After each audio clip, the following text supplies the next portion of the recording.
Hola, hola, ¿cómo están todos? Bienvenidos a nuestro primer capítulo de Cápsulas de Infocrianza con Infomamis. Yo soy Gaby Mendoza, mejor conocida como la tía psicóloga. Y yo soy Michelle Mendoza, conocida como la Mami Arcoiris en Infomamis. Bienvenidos. Y hoy para este capítulo tenemos a un invitado muy especial. Él es Rubén de la Rosa, conocido en redes como @resiliente. Rubén es Hola, ¿qué tal? psicólogo. ¿Cómo estás, Rubén? Rubén es psicólogo y psicoterapeuta gestáltico, cuya especialidad es infancia y familia. Actualmente trabaja en telemedicina y realidad virtual aplicada a la psicología. Rubén además posee estudios y experiencia en áreas tales como duelo, traumas, trastornos del déficit de atención e hiperactividad y neurodesarrollo, entre otros. Bienvenido, Rubén, muchas gracias por aceptarnos la invitación. Bienvenido. Muchísimas gracias a ustedes dos por darme la oportunidad de compartir con ustedes este espacio.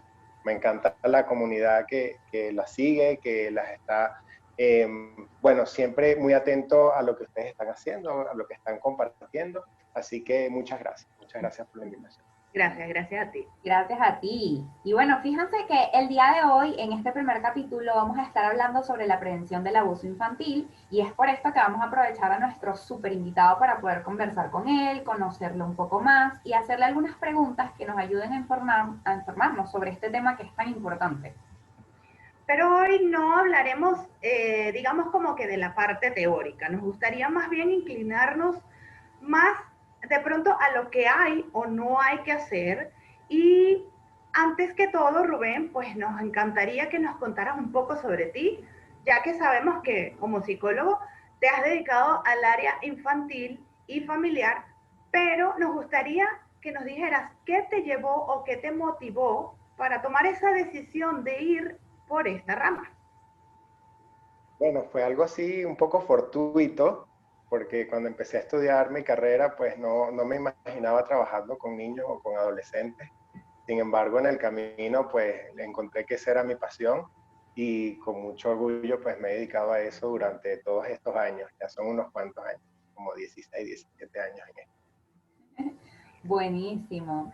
Y fíjate, dentro de esta área, pues de la psicología infantil, de la psicología familiar, sabemos que se ven de todo tipo de casos, ¿no? Podemos atender niños por muchísimas razones diferentes, pero pues justamente como venimos hablando sobre todo esto del abuso infantil, con todo el dolor del mundo te vamos a preguntar si de pronto en algún momento tú has tenido que enfrentar el trabajar con algún tipo de caso de abuso infantil y si es así, pues si nos podrías comentar un poco sobre esto, obviamente pues con toda la confidencialidad de los pacientes, ¿no? Sí, claro que sí. Lamentablemente, como tú dices, pues me ha tocado recibir estos casos con diferentes edades, diferentes rangos de edades. De hecho, en la actualidad estoy manteniendo por lo menos unos 3 casos con ese motivo, ya que lamentablemente también con este confinamiento, pues el tema del abuso ha sido algo también que ha ido en aumento.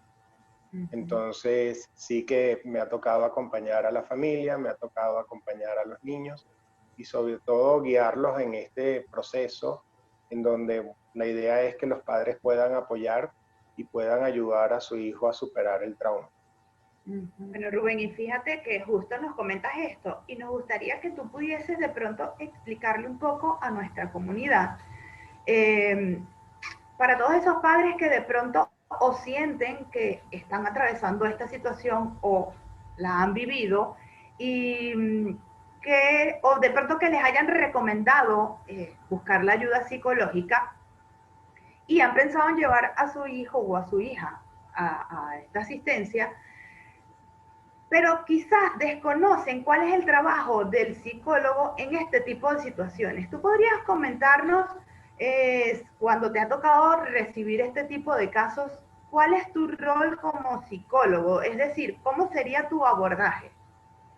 Bueno, el rol de nosotros como psicólogos siempre va a ser de guía, de acompañamiento, de orientación y psicoeducación.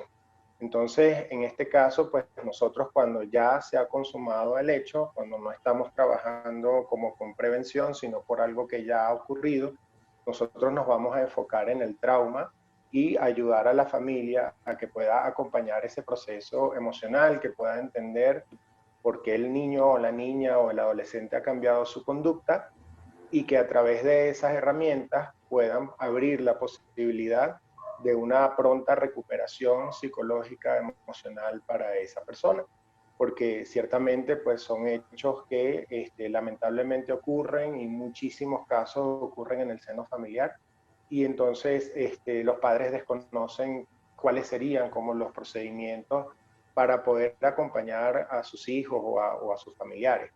Porque aquí en este caso, pues nosotros trabajamos con diferentes dimensiones, estamos entendiendo que este es un problema que incluso abarca el área legal y hasta en esa área nosotros tenemos que tener alguna experticia para poder hacer las recomendaciones pertinentes.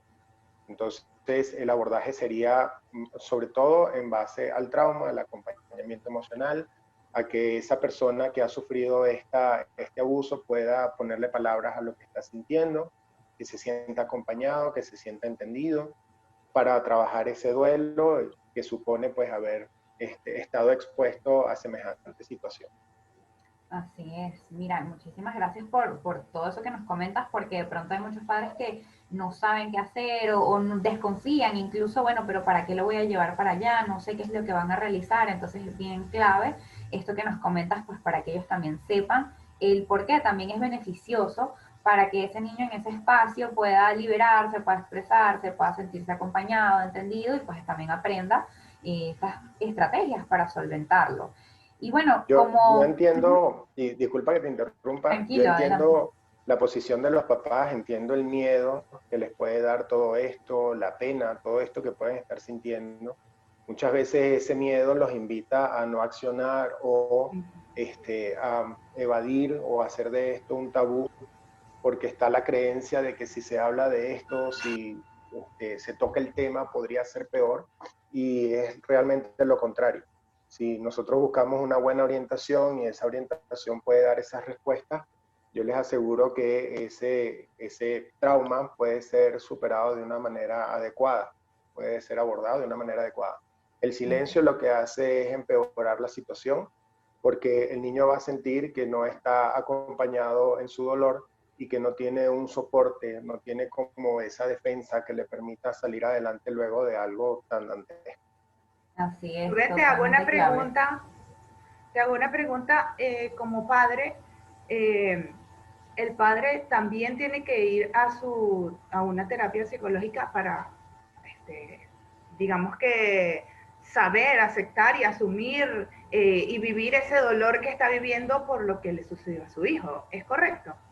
Sí, totalmente, claro que sí, porque es que se experimenta como una especie de duelo, no es porque alguien haya partido, fallecido, sino porque hay un sentimiento de una pérdida, porque es ese hijo ideal, es ese hijo sano, es ese hijo que no le va a pasar nada nunca, y cuando le sucede, pues existe esa fractura emocional. Entonces tenemos a un papá, una mamá, que hay que apoyar, que hay que darle soporte, que hay que ser como ese yo auxiliar que le diga, mira, esto se puede enfrentar, tu hijo necesita esto en este momento, entiendo que no tengas las herramientas, estoy aquí para ayudarte con eso. Y eso, en mi experiencia, ha sido de vital importancia, porque esto no es un tema que solo se trabaja con los niños, es un tema que es absolutamente familiar. Entonces, tu pregunta, Michelle, súper importante, el apoyo a los papás, a las mamás, es como la piedra angular de todo este proceso. Totalmente. E Pero inclusive, pregunto, pues, ese mismo acompañamiento, y disculpa, ¿lo tranquilo. haces tú o es aparte?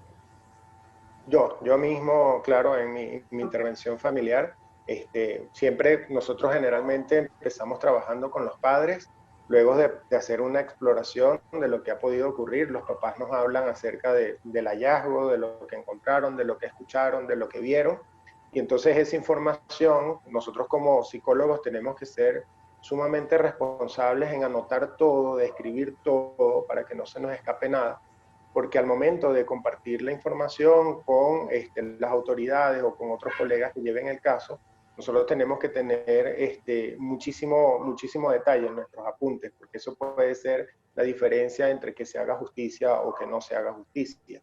todo se tiene que hacer, pues obviamente de una forma absolutamente ética y se debe compartir la información solamente con las autoridades, cuando ellos lo requieran. Ojo, eso también es importante. Entonces, en el discurso del niño o en el discurso del adulto, siempre tiene que existir esa información, porque luego cuando tú hablas con el niño, con el adolescente o con la niña, ya tú tienes que revisar esos elementos para saber qué está presente, qué está ausente, qué está negado, qué está allí como una defensa, qué pudo haber sido producto también de una fantasía. Todo eso tiene que estar allí plasmado para poder hacer un buen trabajo. Entonces, a veces los papás tienen ese miedo porque es como que, bueno, ¿cómo vas a tocar tú ese tema con mi hijo o con mi hija?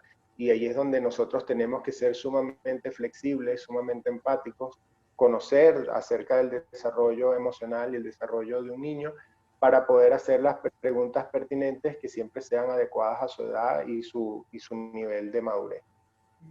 Totalmente de acuerdo. Y fíjate, lo que yo quería comentar también de esta misma parte familiar es que a veces los padres tienen, digamos, ese dolor, ese duelo, pero inclusive también hay otros que pueden tener culpa, pues así no haya sido pues directamente su responsabilidad, sino que sienten esa culpa porque es como que no te cuidé bien, no lo hice, no ejercí mi rol como debía y por mi culpa te pasó esto. Entonces eso pues me imagino que es algo que también debemos abordar en esas situaciones con los padres. Totalmente, totalmente, Javier. Lo que sucede es que precisamente la culpa vendría a ser como la tercera parte del duelo. O sea, el duelo tiene diferentes etapas. La primera etapa es el shock, que la persona se queda como que no sabe reaccionar, muy desubicada en lo que está ocurriendo porque lo ha tomado de sorpresa, ¿no? Y desorientada con respecto a lo sucedido. Y luego de ese shock puede venir una negación en donde nosotros como esa defensa que te dice, no, esto no puede estar pasando, esto es una pesadilla, debe ser que eso no fue así, a lo mejor el niño está confundiendo las cosas, yo no puedo creer que esa persona que es tan amable, que es tan querida, que es tan cercana, hizo esto, y luego de esa negación precisamente viene la culpa. Entonces, que si yo lo hubiese supervisado más, ¿por qué yo no atendí esto antes? ¿Por qué yo no me di cuenta antes? ¿Por qué lo dejé en ese lugar? Bueno, etcétera. Luego de la culpa, pues puede venir un proceso en donde se va a entremezclar la rabia con la tristeza, porque ahí hay una frustración gigante en la paternidad, pero esos procesos de rabia y de tristeza son muy intensos y son muy importantes de conocer, porque lograr trabajar esos dos aspectos puede hacer que ya más adelante pueda la persona aceptar lo que ha ocurrido. Todo esto pues ocurre en un ambiente plagado de mucha angustia, de mucha ansiedad, y precisamente nosotros como profesionales de la salud mental debemos intervenir en ello. Por supuesto. Y fíjate que como comentas esto, de toda la importancia de esta intervención, de todo lo que tenemos que realizar, y sumado pues a esta nueva realidad donde hemos visto que hay más casos porque bueno, las personas están confinadas en casa, porque se han visto que de pronto han habido brotes psicóticos en personas por culpa de este mismo confinamiento, me gustaría saber si actualmente pues que todo lo tenemos que pasar al plano digital, ¿se te ha hecho, digamos, un poco más complejo hacer la detección o el mismo acompañamiento en estos casos de abuso sexual? Porque, bueno, sabemos pues que de pronto los niños ya no están asistiendo de forma presencial. Entonces, ¿cómo más o menos has vivido en esto ese acompañamiento, pero de forma digital? Bueno, nuestras herramientas son muy diversas, no todo pues queda plasmado en un papel y un lápiz. Ciertamente a través del discurso, de la oratoria, podemos encontrar muchos elementos importantes para la intervención, pero creo que si me preguntas cuál ha sido pues, la experiencia más difícil, tal vez sea que el tema global nos hace como que tener que empaparnos con cosas que no conocíamos porque las leyes van a depender de diferentes países y la forma de intervención. Entonces tengo niños en el continente europeo que están pasando por esto y tienen una forma muy particular de abordarlo, incluso las autoridades. Hay autoridades que permiten una intervención psicológica privada, como hay otras que no la permiten, o hay otras que la desestiman. Ya. Entonces, eso es muy interesante porque, por ejemplo, en el caso de Venezuela, a nosotros siempre nos daban un espacio importante en este tipo de evaluación y de intervención, nos tomaban en cuenta para llamarnos a los juzgados y nuestro rol era como testigos expertos o como una persona que hacía la experticia a nivel psicológico, y aunque ellos necesitaban un aval por su equipo de trabajo multidisciplinario a nivel del Ministerio Legal, de la parte legal, de justicia, pues éramos incluidos en ese proceso y nuestros informes eran súper válidos. Pero hay otros países en donde te advierten y te dicen, mira, si lo llevas a un psicólogo privado, ya entonces esa denuncia no va a tener asidero porque tienes que manejarlo solamente por el área pública que nosotros te vamos a asignar. Entonces, todas esas cosas son súper interesantes. Me ha tocado pues leer mucho, aprender mucho de esto, pero ciertamente pues nosotros nos apoyamos muchísimo con el tema de las conversaciones con los papás y por supuesto con los niños dependiendo de la edad que tengan y con las evaluaciones proyectivas que sí se podrían hacer de alguna manera guiada a distancia.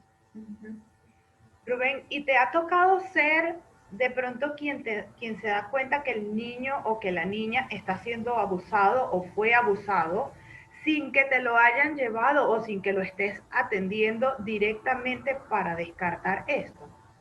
Sí, lamentablemente sí, sí me ha ocurrido en varias oportunidades, más que todo con niños ya, creo que mayores de 10, 11 años, sí me ha tocado esto, tal vez alguna un poco más pequeña, pero sí, sí en la evaluación pues de repente aparecen algunos elementos que se hacen muy visibles y muy llamativos y de una forma pues muy respetuosa, muy discreta, nosotros vamos indagando para saber si existe algún correlato con la realidad hasta que probablemente el niño o la niña pues llega a un grado de confianza en donde puede expresar lo que en silencio pues le ha venido ocurriendo.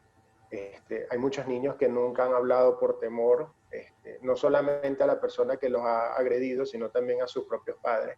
Entonces, en este caso, pues nosotros somos como que ese apoyo para que esto salga a la luz de una manera adecuada y que esto en vez de convertirse en un problema más grande, pues se termine resolviendo, ¿no? Porque a veces hay ese temor de que esto que me ha pasado pues sea algo peor de lo que ya es. Y nosotros Claro. tenemos que ser como ese espacio de lucidez y de calma para que las cosas vuelvan a estar mejor. Y fíjate que aprovecho como preguntarte, y sobre todo pues para que los padres lo sepan también, porque sabemos pues que nosotros como psicólogos infantiles tenemos que trabajar también con la confidencialidad de los mismos niños, o sea, lo que ellos nos cuentan, lo que ellos expresan allí, también en cierta forma es confidencial, pero ya cuando por lo menos pasa algo de este nivel, hay ciertos momentos donde hay que comentarlo a sus padres o hacia las autoridades o hacia la persona pues competente. ¿Cómo vendrías tú abordando este proceso para que sea respetuoso para el niño, pero que también pues logres abordar y dar esta información que es tan necesaria comentársela a sus padres o a sus familiares? Bueno, de plano nosotros como responsables de la persona que tenemos enfrente es entender que es un menor de edad y que al ser menor de edad y ser llevado por unos padres que son los responsables de ellos, pues estos deben saber lo que ocurre dentro de la consulta. Ciertamente hay grados de confidencialidad, este es uno de ellos en donde nosotros tenemos que inmediatamente reportarlo y lo que sí tenemos que hacer es buscar el consentimiento del niño para poder hablarlo. O sea, igual tienes que decirlo, así el niño no quiera que tú le digas eso a su mamá o a su papá, tú tienes que decirlo. Pero en la consulta tú tienes que tratar de que el niño te pueda dar como ese consentimiento, tú le puedes hablar acerca de la importancia de lo que ha ocurrido, validar lo valiente que ha sido al poder compartir esto y empezar a trabajar esos miedos o esas barreras que pueda tener el niño o la niña de que su papá o su mamá se enteren, porque a veces es eso, entonces no quiero porque mi mamá me va a regañar, porque yo hice algo malo, etcétera. Porque esa persona que lo ha manipulado, pues se lo ha hecho sentir, se lo ha hecho saber. Entonces, para responder a tu pregunta, pues todo lo que ocurre en consulta con un menor de edad debe ser trabajado y compartido con sus padres. Es algo que yo siempre les recalco a los papás. A los niños generalmente les digo que hay cosas que vamos a mantener en la confidencialidad, pero hay otras que vamos a compartir con papá y mamá porque son importantes.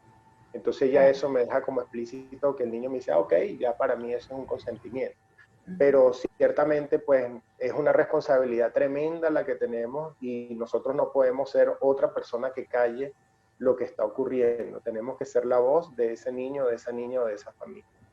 Rubén, ¿y te ha pasado que algún padre o alguna madre no esté de acuerdo con lo que le estás observando o señalando y se nieguen a esa, digamos, a ese resultado o a esa información que les estás suministrando. Sí, sí me ha pasado y nosotros lo interpretamos no de plano como que, ¿sabes? Como que ese papá o esa mamá no quieren a su hijo, ni mucho menos, sino como que es un proceso muy doloroso en donde se van a activar unos mecanismos de defensa, como lo hablamos, como por ejemplo la negación, y nosotros sobre esa base podemos trabajar y abordar precisamente esa resistencia. Lo vamos a hacer con palabras muy asertivas, pero sobre todo con evidencia. Entonces, por eso es que les decía al comienzo que el registro de nosotros tiene que ser muy minucioso, porque es la única manera de que nosotros podamos abordar a los papás que ellos están totalmente desentendidos del problema, poderlos abordar con hechos que luego ellos van a evocar en su recuerdo y van a decir, oye, sí, esta gente estuvo junta tal día, o sí estuvimos en tal día en tal lugar, o sí, de verdad que en ese momento tenía ese color de esa camisa ese señor y tal, y todo eso, aunque ustedes no lo crean, es tan importante porque es lo que va a sumar credibilidad al relato. Muy acertado esa parte, pues súper importante llevar esos registros y pues poder tener esa evidencia porque no es nada más yo creo o yo lo digo o porque el niño no, sino porque mira, tenemos todo esto que nos está demostrando y pues ahora hay que trabajar precisamente pues en actuar con esto. Y pues acá mismo pues eso que tú nos comentabas y que de igual forma sabemos que de cierto modo en las estadísticas, esta parte del abuso sexual infantil se ve más en familiares o en amigos o personas conocidas cercanas a la familia. Entonces, cuando esto sucede, cuando ese abuso viene por algún familiar, por alguien cercano, y que la familia se entera de esto, ¿qué deberían hacer estos cuidadores al enfrentarse a esa situación? Porque muchas veces quedan desorientados, como ¿qué hago? Tengo que separar al niño, tenemos que irnos, o sea, ¿qué vendría siendo lo que tiene que abordar esa familia primero cuando viene ese golpe de realidad de que esta persona querida es la que ha hecho este acto tan malo? Qué buena pregunta has hecho. Fíjate que, a ver, todos los casos son diferentes, hay tanta subjetividad en los hechos que no hay una respuesta tal vez universal, pero sí hay algunas cosas que son absolutamente básicas y hay que hacer. Primero es la credibilidad, o sea, hay que darle credibilidad al niño, a la niña, al adolescente. Muchos papás a veces creen que estos son inventos, que para llamar la atención, que esa persona que conocen es incapaz, etcétera. Y yo les digo a los papás, mira, los niños de verdad no van a mentir para meterse en un problema. Si un niño va a mentir es para salirse de un problema, no para meterse en uno. Entonces, el primer paso es darle credibilidad a ese niño, a esa niña, a ese adolescente, para que pueda sentir que tiene un espacio de conversación y que pueda salir a la luz la realidad y que independientemente de la persona que lo haya hecho, pues tiene un papá y una mamá que le está creyendo.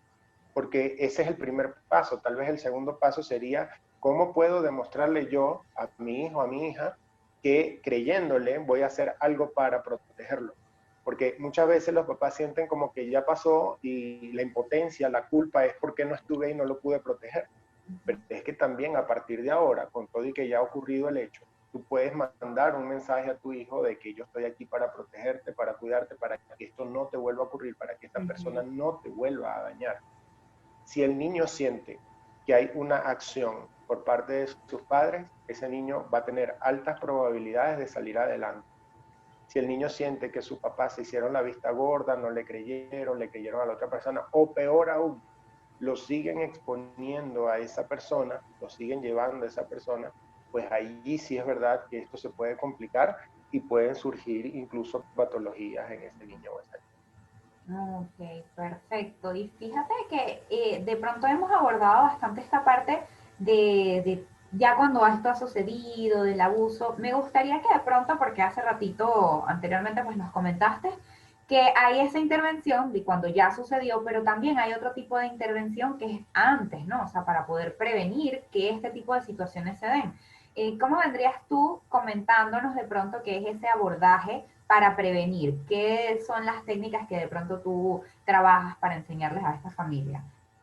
Bueno, otra vez, estas preguntas están muy buenas. Me gusta mucho tu pregunta porque precisamente hasta este punto hemos hablado de cuando ocurre el hecho, pero nuestro trabajo, bueno, por lo menos mi trabajo en las redes está más orientado en la prevención. El punto es que para prevenir hay que educar, y para educar hay que explicar, ¿ves? Y para poder profundizar en las cosas hay que también romper ciertos tabúes.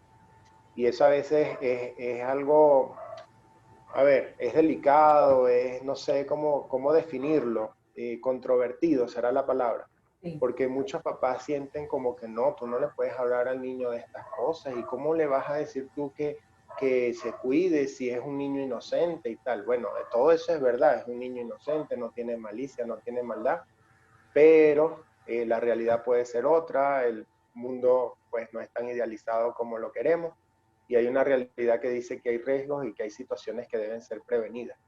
Entonces, en la educación, lo primero está en la comunicación, en poder educar a nuestros hijos, dependiendo obviamente de su edad, su nivel de desarrollo, pero empezando por las partes de su cuerpo, ayudando a sus hijos a que identifiquen las partes de su cuerpo, que sepan el nombre de las partes de su cuerpo, y cuáles de esas partes de su cuerpo son privadas, porque la mayoría de los manipuladores, de los abusadores, le utilizan otro tipo de palabras, otro tipo de estrategia, nombran las partes íntimas de otra manera, y cuando el niño no tiene bien definido esto, pues no se da cuenta que está siendo manipulado.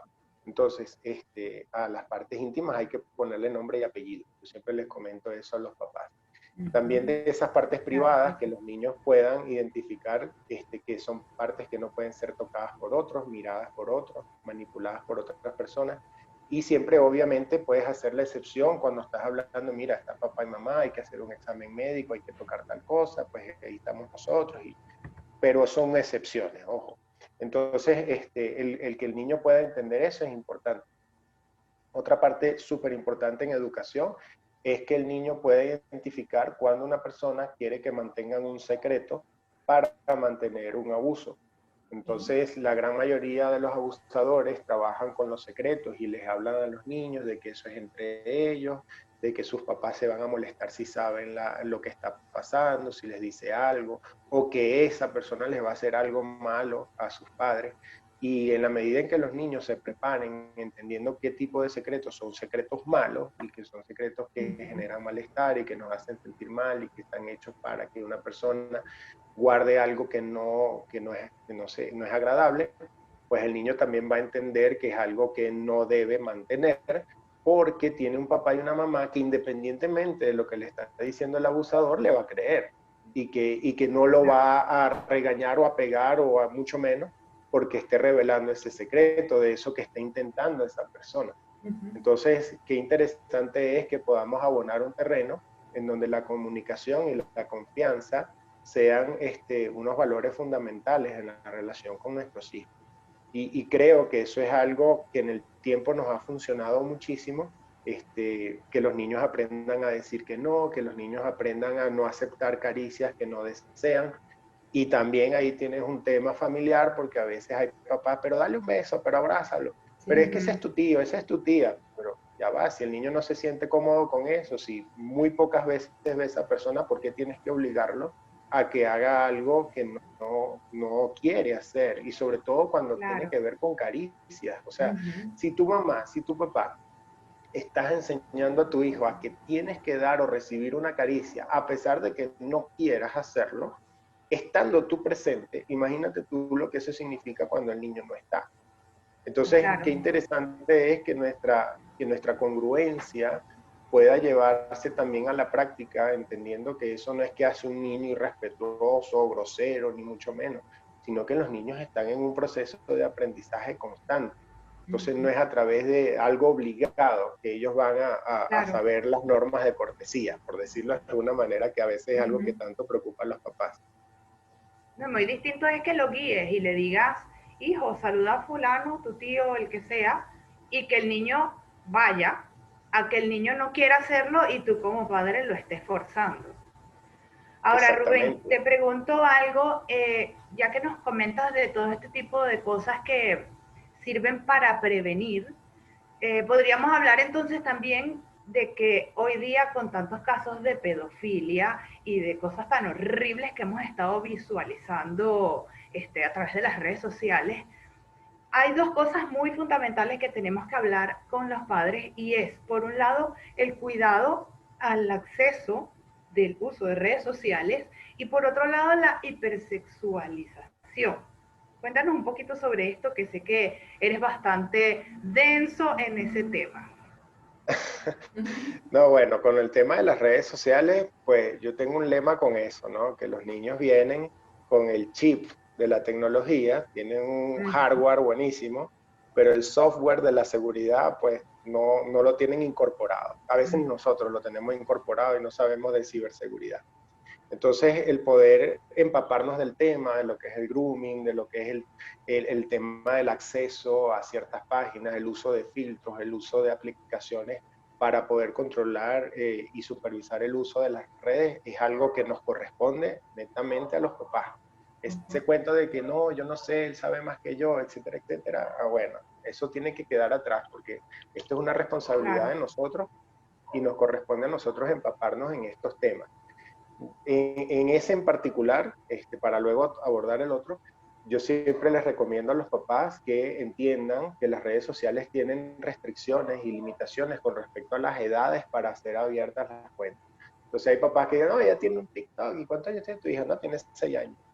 ¿Y a qué edad se puede abrir una cuenta? No, yo le puse mi edad porque si no, no le permite abrir la cuenta.